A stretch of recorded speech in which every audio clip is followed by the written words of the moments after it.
couple of quick demos. Got it. With ChatGPT, and then hand it over to Brad, who's going to explore some more topics he didn't have a chance to get time for last time. Could you start off with an explanation or definition of the chat bot? So chatbots are one form of AI or artificial intelligence, and there are several organizations and websites that make available chatbots for free. One is ChatGPT. The other is Microsoft through, I believe it's Bing, where it also has a chatbot. And it's basically a form of artificial intelligence where you can carry on a conversation with AI. And you can find out some pretty interesting things. I'll use, some of it's easier to show than it is to explain. So I'll start off by talking a little bit about my experience. You can ask ChatGPT anything you want, and it will give you information that's very comprehensive up to the limits of its database. And it does have a date. I believe it's 2021 is the last update for ChatGPT. From Google, then, did you say? So Google, presumably is up to the millisecond.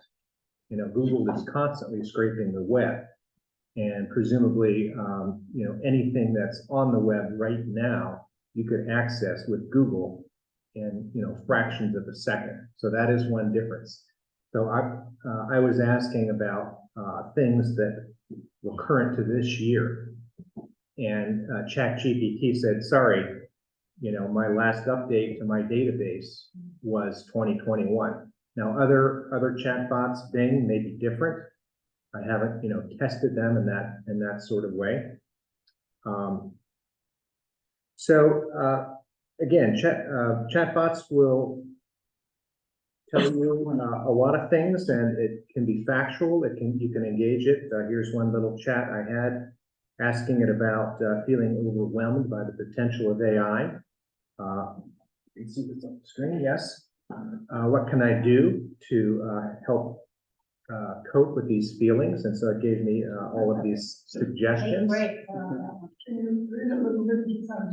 Okay, so educate yourself, take time to learn more about AI, separate fact from fiction, engage in discussions, talk to experts, stay informed, take breaks, focus on what you can control, practice mindfulness, etc.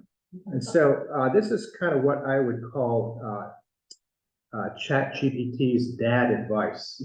It's very sound, very comprehensive advice you might get from your dad or a trusted friend. It's solid but boring. But there's another side of ChatGPT that I've started to explore that's a lot more fun and creative. And I think when you engage the creative part, if that can be applied to AI, it's a lot more interesting. And here's one example we're going to try. So Brian, as we know, is preaching this morning. The scripture is Matthew 6:19-21. Now, Brian is going to give us the sermon to end all sermons, but I thought, what would it be like if it were composed as a rap song? So we're going to try that right now. Imagine Brian at the pulpit. Yeah. Rapping this. Jerry's gonna put the beat going. So this is composing it on the fly. I did this last night, but this is a fresh take. So it starts with, I'm reading this, I've never read this before. Gather round, let me break it down, listen to the sound. It's the word of the Lord. In Matthew it's found, chapter 6, verses 19-21. A message about treasures, not fleeting, but eternal, hun. And the chorus goes, don't store your treasures where rust and moths can bite, Invest in heaven, where it's all about the light. For where your treasure is, there your heart's going to be.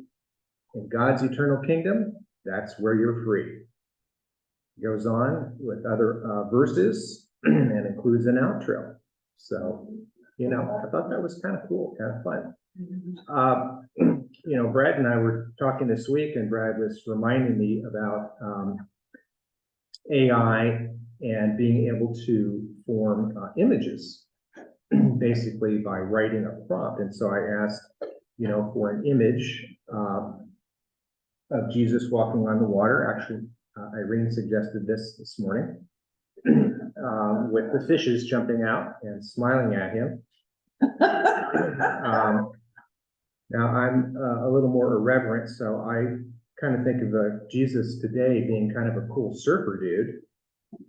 Oh, my goodness. Did you have to say it, let it be a server, or did you? Yeah, you have to say, you know, I wanted a picture of a long-haired black Jesus wearing Ray-Ban sunglasses on a surfboard and with the French bulldogs. So, pardon the irreverence, but I think if Jesus were alive today, he would be surfing. So, And no wipeouts, I'm sure. and with no white. Doesn't look very glad. Yeah, it's kind of fun. So this just, you know, this is a little taste of what you can do. You give it a prompt and pretty amazing. Can we give you a prompt? Yeah, sure. What would you like? We can kind of all chip in on that one. Yeah, what image would you like to see? About the nativity scene. Put it in downtown LA. No, help me out here. Zoo animals. Yeah. No. A poor family downtown. What kind of is that? People, you know, homeless, that thing. Lots of traffic. Oh, boy. There. Don't ask me the next burrito. He's got a there. Images take a little bit longer to create than chat responses, Oh, wow. but looks like we got a couple of hits. Oh, my goodness. It still looks like the old fashioned. Well, that was somebody's Christmas card. Oh, there you go. Is that Wilshire Boulevard? I like that car. There's her climate control right there. But there's churches. Yeah. Yeah. So Tigers and zebras. there's a lot you can play around with. You got an elephant up there in front of an elephant to the right. That's wonderful. Bengal side. Okay, so I'm going to pass it on to Brad on a little more serious note. Not as fun. Crouching.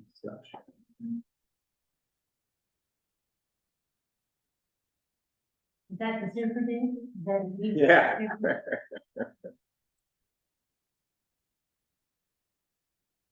Getting pictures from Sam all over Europe, or no, that's Southwest, I think. Now I'm not sure you're allowed to. You're on to me. So last time we were looking at the things that Sam said and how religious groups and people are using them and the implications for that.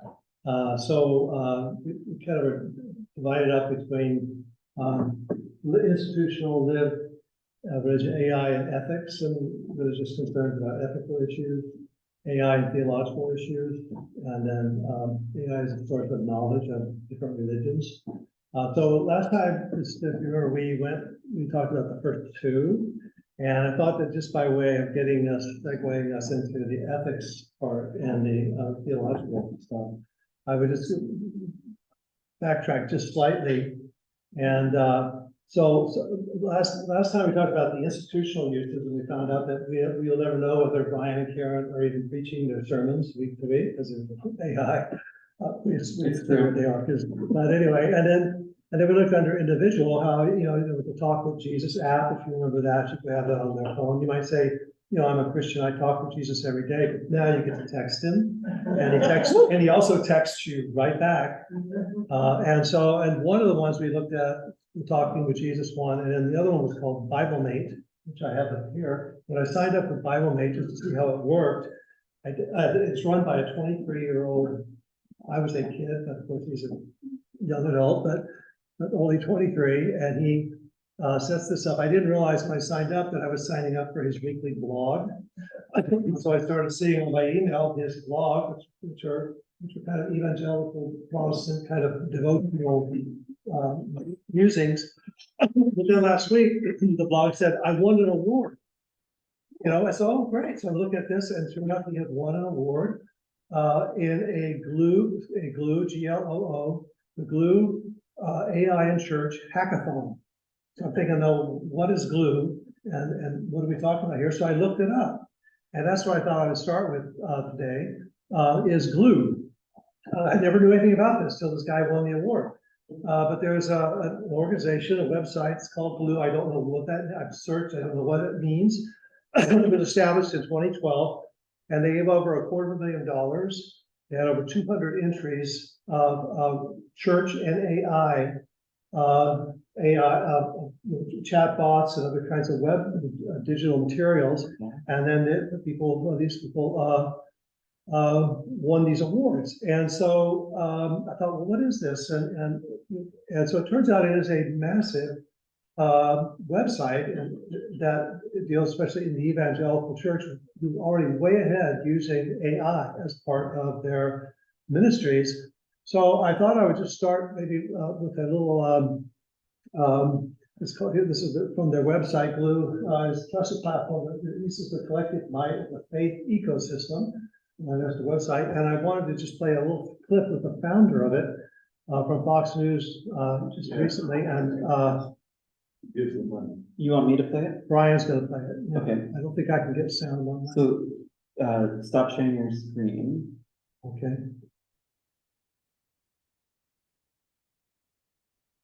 I'm sorry, let's see, do a new share.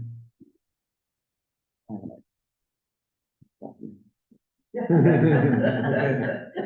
Did you do so? Yeah, he's not, he's like, Okay, good. This is the founder. He's right. This is the founder. the 23-year-old. No, the founder of GLOO. Well, as concerns over the rise of AI grow, our next guest says he believes it can connect us closer to our faith. More than 38,000 churches have signed up for his company's survey designed to gauge leaders' understanding and use of artificial intelligence. Scott Beck is the founder and CEO of GLOO, and he joins us now. Scott, thanks so much for being with us. Hey, delighted to be here. Thanks for having me on this morning. So tell us about GLOO. Well, GLOO is a tech platform that releases the collective might of the Big C Church. And when I say Big C Church, I mean all the different types of ministries, the relationship ministries, the marriage ministries, recovery, behavioral health, and it connects them all together so that they can work together to flourish, make more lives flourish. So artificial intelligence merging with the church, this is an interesting concept in an age when we're also worried about artificial intelligence taking on godlike powers in society. You see this as a complement to God, not a threat to God? Well, I mean, God isn't surprised by AI. He wasn't surprised by the print and press or television or the internet. And so, God allowed AI to come into existence. So, of course, we've got to be very, very concerned and make sure that we're thinking about privacy and security and the appropriate ethical use of AI. But, he allowed it to come into existence. We assume that is a moral imperative for us to be able to then struggle with that, to put it together for his use, for his purposes, so that people can flourish. Some of this, Scott, may sound kind of abstract, but it's not, is it?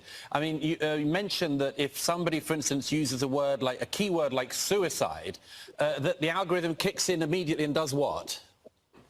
Well, you know, what we do is we route people from all sorts of, let's say somebody calls into a radio station like K-Love, and they need some help and they need some prayer. Well, that then could get routed based on what that person needs, what they've written down or what they've said, with their permission to get them immediately to, let's say, a suicide prevention ministry.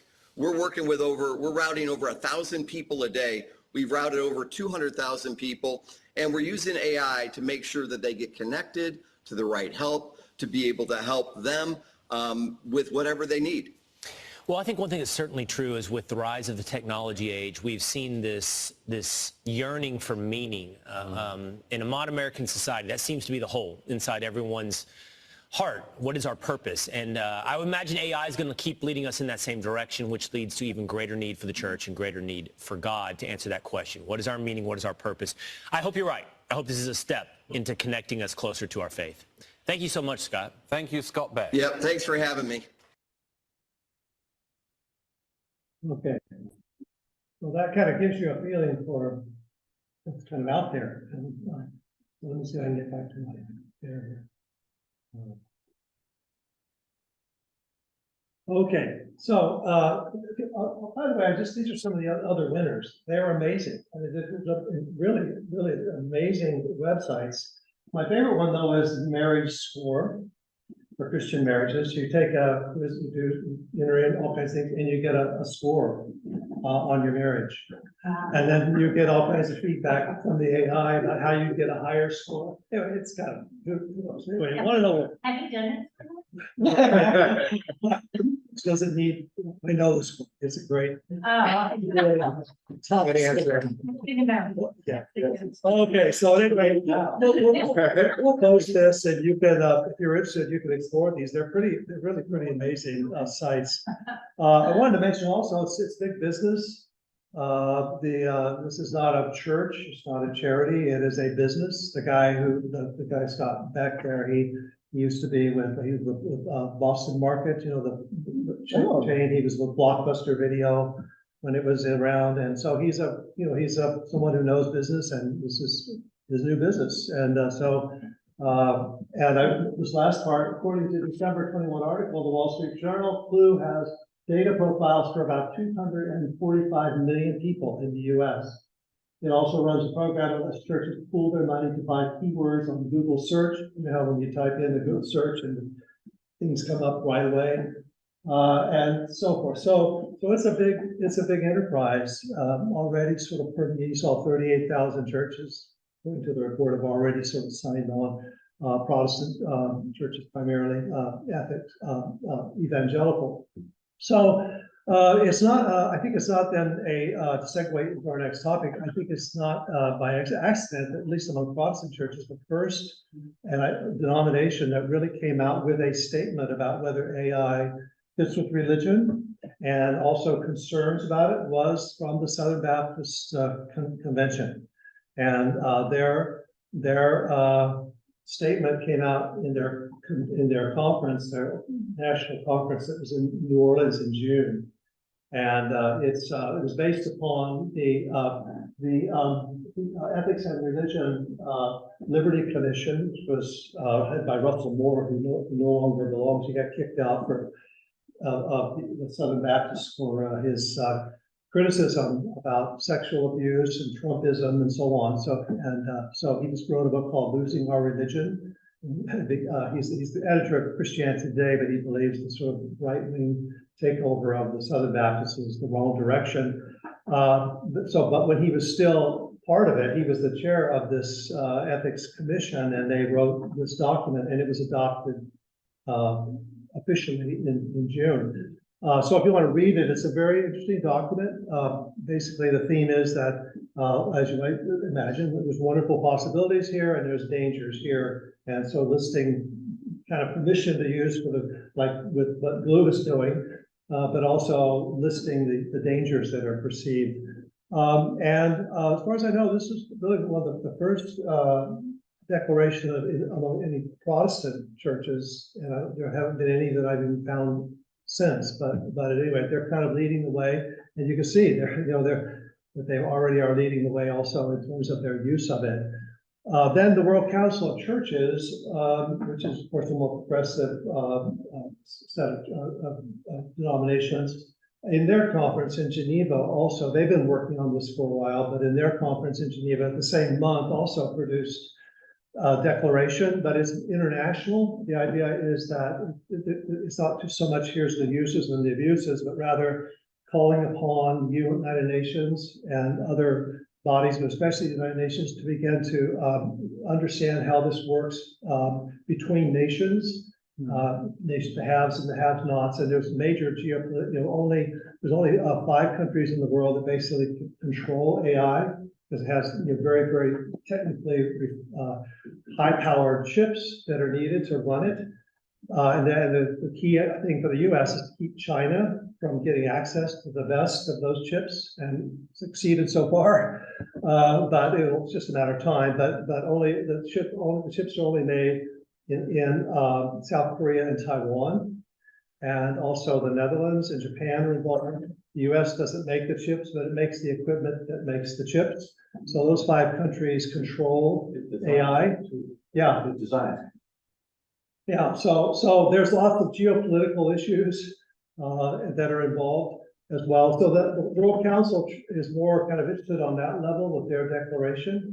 So I put that on here. And So just to be clear, there's a few things that I'm listening with the statement on the unregulated development of artificial intelligence. What is their concern about artificial intelligence? So the question here was the difference between Google and artificial intelligence. So when you do a Google search, and evidently you just say, I want to find out about what was the meaning behind Matthew 1 verse 16. So you put that in there, and it will give you a list of different. Whereas AI can appear to generate the same thing, but it's a little more conversational. But it will draw. Correct me if I'm wrong, but it goes out to multiple databases or edited databases, or where is it going, to get its information. So Google goes every place in milliseconds. AI or this chat goes out to the same databases or different databases, select databases. What does it do? I think it's a little opaque. So from my quick investigation, when I asked ChatGPT, how can I know the sources of the answers you're giving me? Yeah. It basically said, I can't tell you that. It's proprietary. Yeah. or it makes Yeah, Or- make it up. it'll make it up. So that's one of the dangers then of using AI. Yeah, so like AI, it draws from billions of, it scrapes anything that's online. I mean, like my 2 older children refuse to put their kids' pictures With Anywhere. indiscriminately. Yes, yeah. Without any recognition of ethics or morality or whatever the source might be. What is so that anything, basically, there are a lot of issues here, but basically anything that's on the web is part of a database, and it often takes months to train, an AI algorithm, because it's predicting words, is basically what it does. And so it learns predictions and what the word, it goes farther and farther out different databases. And then it creates a document, it generates a document. It doesn't tell you, here's where you can find information. It rather says, here's an essay about the whole thing. So then to refine the response in chat, in chat, you really chat with it. Yeah, Because when you ask your first question and you read through it and say, boy, some of the stuff is garbage, some of the stuff is not, then you say, thank you for that response, ChatGPT. yeah, But I want to know, this was your response. Can you tell me more about that? right. And It will, it's it'll do that in a very engaging way. Right, and so. And it'll say, that's right, interesting that you noticed that. Right. As I It's a real conversation. Last night I was, we were playing, not Boggle, but Bunko here at the church. And, I was going through my old probability class and thinking, okay, what's the probability of getting, 3 of a kind? And so I asked ChatGPT and it told me. And I said, the chances are something like 1 in, 246. And I said, well, how could it be that low? Because people were getting a lot of freedom of a kind. And so I asked that question. I said, oh, it's interesting that she noticed that. And then it told me why. The other thing. It's very I engaging. just want to note that it's literally as conversational as you just said, when you engage chat, unlike what Google is. Right. So Google's not conversation. I also feel like it makes inferences, which is odd. Yeah, correct. So without that information necessarily being represented on the web, so for example, I asked it to write a review of Demon Copperhead, which is all over the place, right? All over the place. And it was really stuck on the supernatural element in Barbara Kingsolver's novel, which there isn't. But from the name, even, that's where it comes from. But there is nothing supernatural in it. There's no, I couldn't find, and then I went back to Google and it's like, well, tell me about this, I thought maybe, well, somebody is like creating some, couldn't find nothing. But it did this over and over, right? Yeah. But I think the takeaway, at least to this point in your presentation, is that be skeptical of what you receive on ChatGPT. And so if it goes out to anybody and they're not skeptical or they take it verbatim, it's like listening to some news programs. My advice is you don't want to use ChatGPT for legal documents. Nora pointed this out last week about a lawyer who had ChatGPT write a brief, and it turned out to be all the sightings were fictitious. Yeah. You don't want to use it for life or death decisions. Another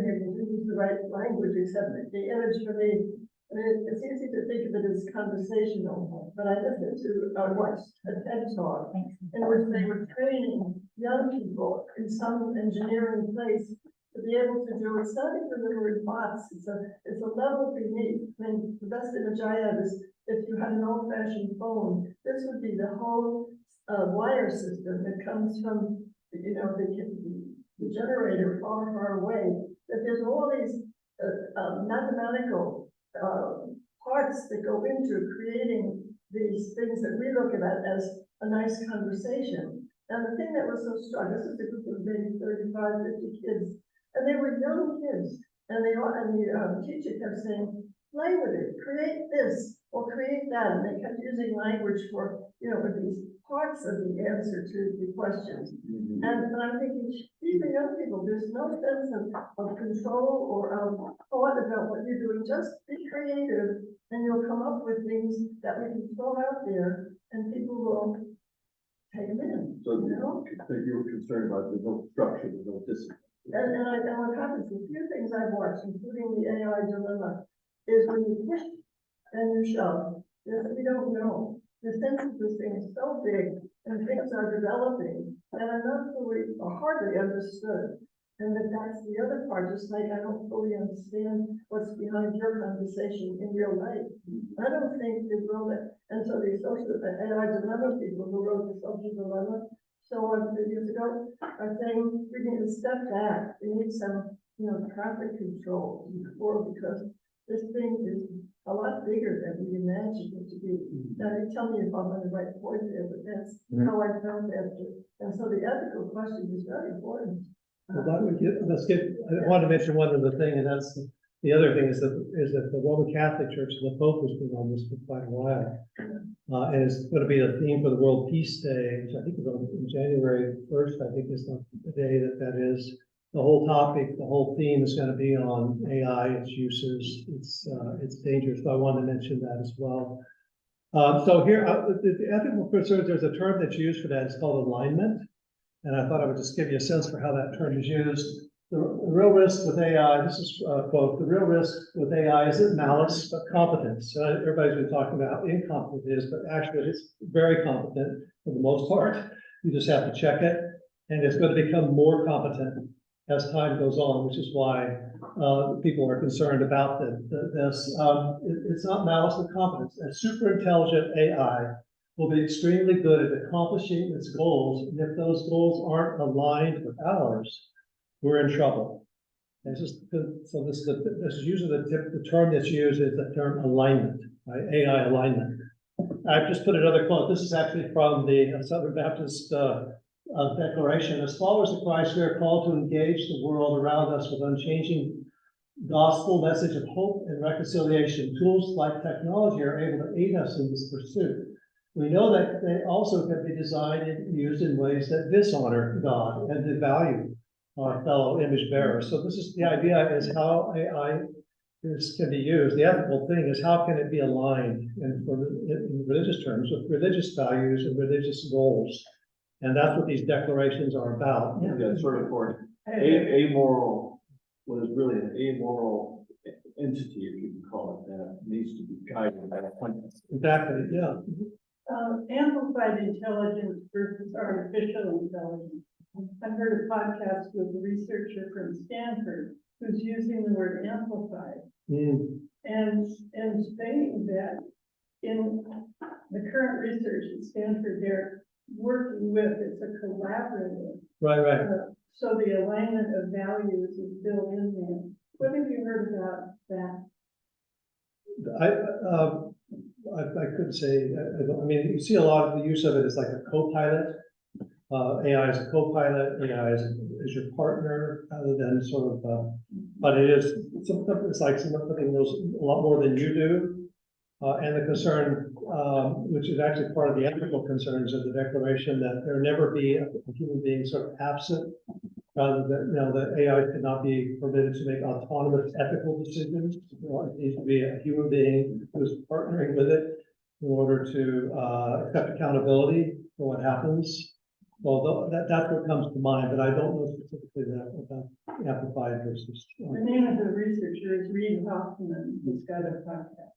And he made a compelling case for amplified intelligence. I'll look for that. Partnership.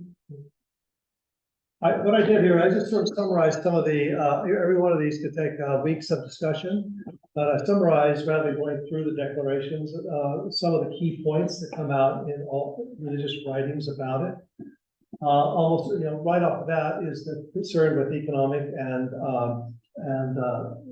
economic and other kinds of injustices, because Goldman Sachs predicted kind of a high-end prediction of the loss of probably 300 million jobs worldwide, where you lose your job and we're hiring this AI program instead. Others have said 100 million. There's a whole range of them, but the idea is it's going to be massive economic disruptions. It could be actor strike, case in point. Yeah, actor strike, right? And so the concern would there be some sort of, they say, unregulated. I mean, somebody invents something, a phone or a light bulb, and they invent it. You have no idea what it's going to be used for, where it's going to end up, and how. And so the concern is that, of course, with the economic disruptions and injustices that might occur for those who have access and those who don't, or those who are excluded. And so if there's going to be a big disruption, how to make that humanly bearable for people, that it doesn't harm people. A second one is like the Sam with this picture, draw a black Jesus, and those Jesus all look white to me. I don't know if you noticed in the pit, but they didn't look like them. Because the AI is drawing, it scrapes the web. It draws from images, pictures, texts, right? Authors are very upset because their books are being drawn up and used without their permission. Just a massive scraping and pulling together of anything that's out there on the web to train these machines so that they can do greater things. And then if you use that to actually, like, say, determine, call up your Kaiser or something and identify you, and well, this is a woman, we'll direct her this way. This is a man, we'll direct her this way. But in other words, there's going to be people putting in categories, people moved around. It's going to be part of the way we're going to be organized. And so I saw a really interesting, came across a really interesting kind of analogy here, and it was to imagine that all this, what we're talking about here, is all present, but it happened 100 years ago. So we have slavery, women can't vote, all different things 100 years ago. What would that be like? You would assume that all those biases, prejudice, bigotries, and so on would just be, it would be kind of part of the way AI would pull together, and that's how it would do its job. But we're in that same boat now, 100 years later, but we have our own. And so how do we end up not embedding these in a system that then determines our lives for the long term, and sort of puts these kinds of biases and exclusions in all the different fields in place as a system, right, that then governs us in the coming years. These people are very concerned also about the use of AI to create false documents, to erase the truth, to confuse, for manipulation, propaganda, to impersonate. You can all sorts of mischief that can be done to disinform, intervention in elections, all sorts of ways in which AI could wreak a lot of havoc when it comes to people knowing what's out there, what the truth is. So that's a heavily emphasized point. Along these lines, the idea of dehumanizing people, in other words, they become sort of servants of the systems that we're putting in place in ways that do not honor them, but treat them as sort of units in themselves.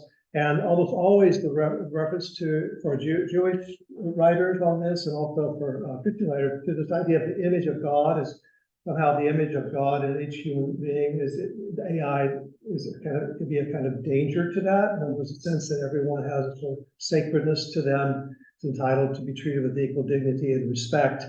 And so that's always the image that I have seen almost every time invoked, right, as both in danger, but also the protection, if we keep it in mind, and align with this idea of the sacredness of humanity.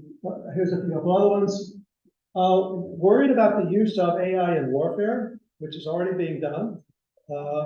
And there have been articles lately in the LA Times. The last one I read was about pilots. The jet pilot, fighter jet, and his two wing pilots are AI, right? They're algorithms piloting the planes on either side of them, and how they're going to work to get used to that. But also the idea of the use of it for prediction, like massive predictive power for AI.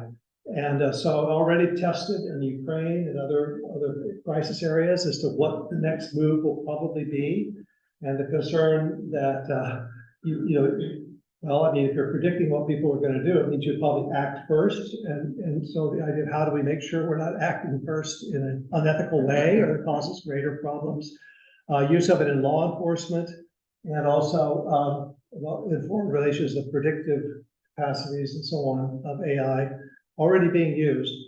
Warnings against AI to suppress human rights and liberties. Already the most sort of the poster child of the use of AI is in China and the control of the Uyghur Muslims. There's about 11 million Uyghurs. And if you read about this, it is unbelievable, the incredible surveillance. They see a Uyghur man walk into a neighborhood that's not usually Uyghur. They see him. Everything is, and then of course immediately, well, there'll be more Uyghurs coming. Should we go out and arrest this guy? Should we bring in? It's like constant surveillance, right, of populations Facilitated through AI. Through AI, yes, facial recognition. Every time you open your phone, my phone recognizes my face. That's AI, and also it's shown that AI doesn't recognizes white faces easier. So black faces, brown faces often are misrecognized and people get arrested, right? And they're the wrong person. So there's all kinds of issues, but the religious concerns, especially for religious groups who are minorities, that this is a way that governments can oppress, surveil, persecute, and control them. So that's what comes up. The fear that autonomous AI systems will make decisions, and thus how do you hold a machine? We're going to go out and arrest, an algorithm. You're under arrest. You're an algorithm. But yet it makes decisions. So that's a really big thing. Is that agency should only be, vested in human decision makers who can use, like you were saying, as tools and be partners with it. But in the end, somebody needs to be held accountable. So this is also part of the declarations. Yeah. Yeah, you mentioned something before about decisions being made or data being given by the AI too. Should always have a human being involved. However, what happens if the human being makes a decision that the AI disagrees with? How do you override that? Right, that could be a problem, yeah. So that's part of the idea, like somebody mentioned, you said we need to, somebody said we needed to slow it down, right, because things are moving so fast, but that was, that was attempted in March, right? There was a group of AI people and companies and all who signed on to the idea of a 6-month pause, totally ignored. Totally ignored. Nobody paused, right? Because they're competing and there's billions and billions of dollars at stake. So you can't pause when your competitor is moving ahead. So but the idea is what you were saying, like where we need to kind of keep a handle on where things are going, right? Because so that's a big issue and why it keeps coming up here. I wanted to give you a few things here. Sorry? Judith had a question. Oh, I'm sorry. There's just one other thing I read about from the philosopher who said that in terms of values, that we need to be clear on what our values are, because at the moment, a lot of what we are valuing is speed, is getting things done efficiently, and if that's the center of what we want, then of course, all of this is correct. But if there's a human value, like we would say as Christians, how do you treat another person as yourself? It's a different value system, and that we have to ask ourselves is how do you control that? Right, because we all love efficiency. Right. So it's a big part of this. Yeah. And then, we've been, I guess, there's a Roman Catholic sister, Franciscan named Ilia de Liro. Yeah, right. Okay, and so she's written, the book about God being influenced by AI, or maybe you can explain it better. I'm aware of her, but I haven't read it. Yeah, but not yet God. I'm just reading the intro. She's so dense, the whole subject is so dense, but fascinating. Yeah. Well, on this, I want to alert you to some groups that are actually working on this. And just go through a survey of some websites, and the first one is the White House, so back in last year, almost exactly a year ago, the White House produced what's called the Blueprint for a Bill of Rights for AI, an AI Bill of Rights, and of course, nothing is happening in terms of legislation now, but there actually have been some 2 or 3 bills that have been drawn up to try and make some of these things law rather than just a blueprint. But you can see at the bottom, these are the 5 rights that are kind of proposing sort of form the basis of the U.S. government, the federal approach to regulation. And so I'll put it up here and put a little bit of text out. But we would have the right to be protected from unsafe or ineffective systems.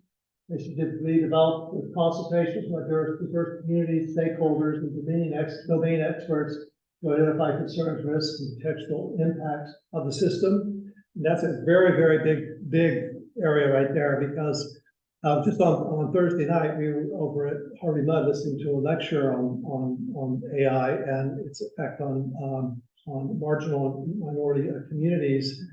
And the speaker was her name is Ruha Benjamin. She teaches at Princeton, and the basic idea was that you could do this from top down, right? So you have Microsoft and Google and OpenAI and the different companies. They can sort of figure out, here's how we're going to do it in an ethical way. But you could also, from the bottom up, like these are our needs. This is the system's hurting us in this way. Change it to, so that's kind of number one, is how do we get to safe and effective systems, and who should safe for whom, and how do we decide that? But it's a principle anyway. The second one, algorithmic discrimination. That's an interesting term. Okay, algorithmic discrimination protections. You should not face discrimination by algorithms. And systems should be used and designed in an equitable way. Algorithmic discrimination occurs when automated systems contributed to unjustified different treatment or impacts disfavoring people based on race, color, ethnicity, sex, religion, age, national origin, disability, veteran status, genetic information, or any other legally protected classification. Okay. The third one, data privacy. You should be protected from abusive data practices via built-in protections, and you should have agency over how data about you is used to be protected from violations of privacy. Okay. And number four, the notice and explanation. You should know that an automated system is being used and understand how and why it contributes to outcomes that impact you. And number five, you should be able to opt out where appropriate and have access to a person. I think you're of the phone tree. Yeah. A person, look forward, no, a person. You should be able, where appropriate, and have access to a person who can quickly consider and remedy problems you encounter. Quickly. Yeah, right. So these are the five. So there. This was a year ago, and CEOs are brought in, multi-billionaire. Microsoft is now estimated to be worth $2.3 trillion. So, and this is the thing: is that these systems, they're not like the nuclear stuff. That was governments building nuclear bombs, studying this, but these are private companies, right? So you always, they're all invited to the White House, and the White House is sort of, please, can we do this? Because the company controls, So at any rate, there's one sign of hope. I wanted to also just go through quickly a set of other resources. This is the group. This group especially put out a statement signed by hundreds of CEOs, scholars, engineers, philosophers, a warning about the risks of AI. This came up about a year or so ago, a warning that it's something really, this needs to be regulated, is outstripping everything, and we got to keep track of it. So this is it's a Center for AI Safety, which is log on, lots of information there about issues. Here's the Future of Life, which is you can see involves trying to make sure that technology is used for the benefit of human beings to increase our well-being, and looking out for ways in which it doesn't. So it's a good resource for that, for various kinds of risks, emphasizing AI, but also biological synthesis. Like people having the power in their garage to create pathogens that can wipe out their cities, things like that. Does it have a suggestion for global warming? Well, I'm coming to that here. Well, I'll show you one in a minute. AI and faith is one that tries to. It's kind of, I think, a relatively new, but it's trying to gather information from all the different religious groups. And their concerns about these, AIandfaith.org. This is AI for Good. AI for Good is especially, and there's a lot of, it's UN, but a lot of corporate stuff too, partnerships with the UN, because again, this stuff is driven by private corporations and not just governments. So there's a lot of things there. AI for the Planet.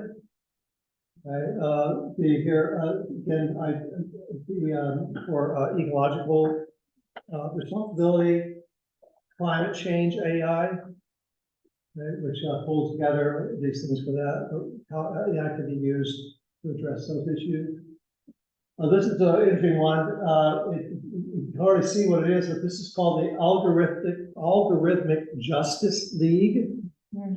Okay, and the basic, I just found out about this one on Thursday night when Sue and I were there. I never heard of this one, but it basically looks at the way, like we're talking about, how surveillance often misidentifies people if their faces are not the typical sort of white faces.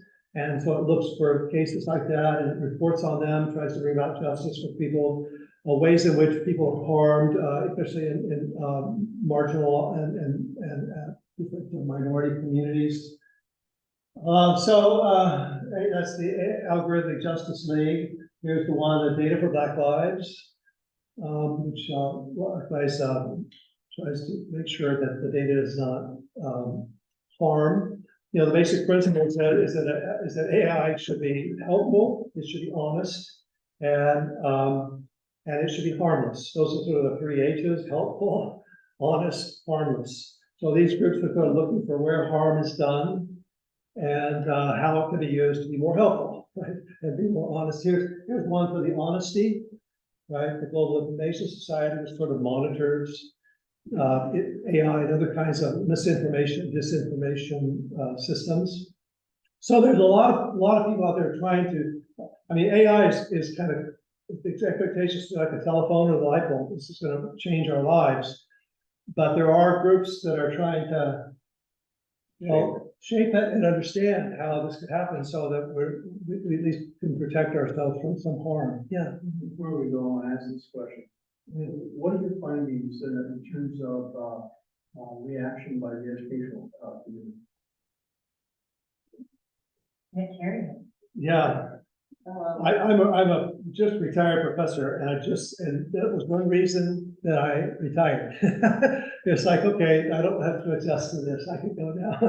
So I know that on my campus, there have been I taught at Cal State Fullerton, and I know on campus, the Faculty Development Centers had lots of workshops, especially during the summer, about especially the ChatGPT and uses of it or abuses of it, how it's going to change.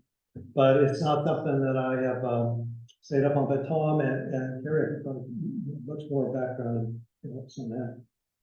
So I would say that it's kind of all over the place. There isn't like a really institutional response yet. There are workshops, there's training available, but we don't have like here's our policy on AI like we do with plagiarism. We have pretty clear guidelines for detecting and dealing with plagiarism. But with AI, there's still, everyone's kind of trying to figure it out on their own. Faculty are coming up with individual statements for the syllabi about how to deal with AI. I just talked with students at the beginning of class, tell them what the advantages and disadvantages and things like, you know, AI makes things up.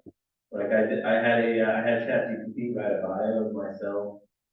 Sounds narcissistic. Just curious, and I ended up being a professor of educational psychology at the University of Wisconsin. Close. But you know, students recognize that. I mean, I have graduate students, so they recognize the limitations. And one student was talking about how she asked ChatGPT to write a 500-word essay, and it couldn't figure out 500 words. It kept going over 500 words. So, and then the fact that you don't know where the sources are, it makes up sources, it makes up facts. So, I would say we're still working on our response. Everyone's kind of at their individual response. Karen? Yeah, and I'm speaking from a secondary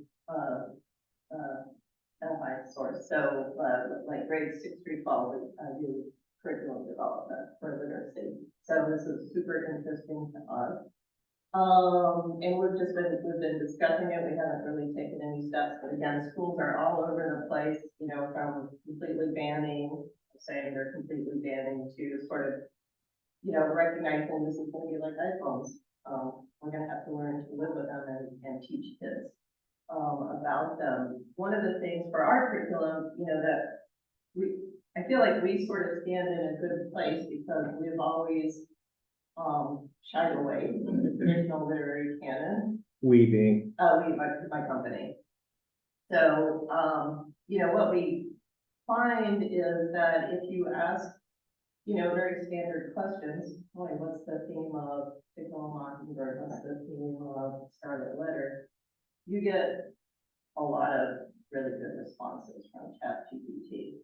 But if you're looking at less traveled texts and unique questions, which are kind of what we specialize in as a company, you get really bad responses. And so I think that's one of the things that teachers can look at is asking something that, isn't such a standard question. And the other thing, and again, the same reference to like it makes up stuff all the time. Just in our demon concept. Yeah, Like, so there wasn't, exactly. So like, I had to write a bio of Thich Nhat Hanh, focusing not on his life as a monk, but on his life as an author, because he's an author of many. He tried to collect a lot of Vietnamese fairy tales, tried to get it to write on that. It wrote a nice little biography that just said the same thing over and over and over again, because there wasn't really anything for it to grab. And then it also brought in a lot of his, you know, his authorship of The Sorrow of War, which he did not author. So it's, you know, it's, so, I mean, it can be that. The other thing is, you know, require citation of sources, because it doesn't do that, right? Like, so kids always have to cite their sources, right? To make sure that they're doing that, I think is another way, hold them accountable to that, and to also embrace it, to see what it does well and what it doesn't do well. You know, we've talked about having kids write an essay like this and having ChatGPT write an essay. Who does what better? Or how can you take ChatGPTs and make it something better? How can you play with language? How can you make it better? And the last thing is, don't assume that teachers aren't using this all the time, because they are. Teachers are using it to write their syllabuses, teachers are using it to create tutorials, teachers are using it to create lesson plans. Wow. So teachers are embracing it at the same time that they're freaking out about it. We're getting close to the worship hour, so Brett, you want to make any concluding remarks, and then if we have any final I've given you some sense for the ethical side of it. yeah, and I don't think we've even exhausted all of the material that Brett. No, it's huge. Yeah.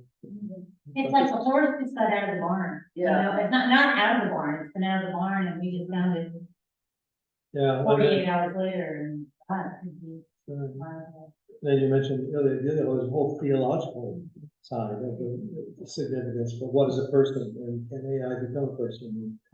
And all sorts of issues there. And there have been new religions that have been based on AI that have emerged, and Can you handle requests for return engagement?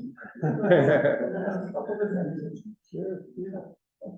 Yeah, one thing I found that it does really well is detailed travel plans, like, oh, I want to get from, O'Hare Airport to this place in downtown Chicago. Develop an itinerary. Yeah, public transportation. I like how to do that. That's great, That's really useful. that's really useful. Yeah. Carrie, do you think that AI might learn more and become better in the coming months or certainly years at being able to give information on these less,